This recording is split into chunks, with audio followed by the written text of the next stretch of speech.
భారతదేశంలో ఉన్న శక్తుల ద్వారా ఉమర్ ఖలీద్ లాంటి వాడు ఈ దేశంలో ఉన్నటువంటి వామపక్ష భావజాలికులు మత ఉన్మాద మత తీవ్రవాద విద్యార్థి యువజన సంఘాలను అడ్డుపెట్టి ఏదైతే సిలిగురి కారిడార్ దగ్గర రోడ్డును బ్లాక్ చేసేస్తే దేశం ముక్కలైపోతుంది, ఈశాన్య రాష్ట్రాలు ముక్కలు చేస్తామని పిలుపునిచ్చాడు, రెడీ అయ్యాడు.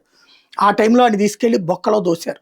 దాంతో భారతదేశంలో నుంచి ఓ పక్కన ఆ సిరుగురి కారిడార్కి కావాల్సినటువంటి రోడ్డు వేసుకోవడానికి కానీ అక్కడ సైనిక స్థావరం ఏర్పాటు చేయడానికి కానీ అవకాశం ఇవ్వకుండా మమతా బెనర్జీ లాంటి వాళ్ళు అడ్డుపడ్డారు. అంటే రాజకీయము, ఉన్మాదము, ఉగ్రవాదము కలిసి ఒక కుట్ర భారతదేశంలో జరిగితే మోడీ అది ఏ ఎమర్జెన్సీనో పెట్టి ఏ సైనిక పవర్స్నో పెట్టి కాకుండా రాజకీయంగానే దాని మొత్తాన్ని దారికి తెచ్చాడు, ఓ పరిస్థితి తీసుకొచ్చాడు, అయిపోయింది.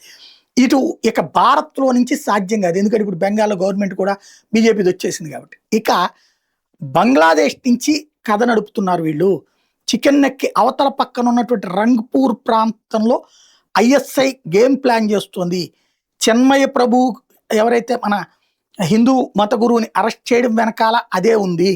అట్లాగే హరిదాస్ అరెస్ట్ అయినటువంటిది కూడా రామ్ మందిర్ విషయంలో, ఆ ప్రాంతానికి సంబంధించిన రామ్ మందిర్ విషయంలో ఐఎస్ఐ ప్లానింగే ఉంది.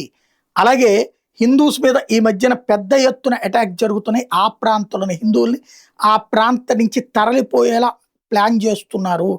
అట్లాగే రంగ్పూర్లోనే ప్రత్యేకించి విదేశీయులు కూడా చంపారు అక్కడ. తద్వారా ఆ ప్రాంతాన్ని సైన్యం గ్రిప్లో పెట్టే పని చేస్తున్నారు. అల్ఖైదా సెల్ ఆల్రెడీ రంగ్పూర్లో పనిచేస్తున్నది అన్నటువంటిది ఆల్రెడీ మన నిఘా వర్గాలు కనిపెట్టినాయి. ఓవరాల్గా చూస్తే ఇటు నుంచి సాధ్యం కాని దాన్ని అటు నుంచి ఆక్రమించే ప్రయత్నం చేస్తున్నారా అన్నది $1 మిలియన్ ప్రశ్న. పాకిస్తాన్, బంగ్లాదేశ్ వీళ్ళందరూ అనుకుని చేస్తున్నారా అన్నది.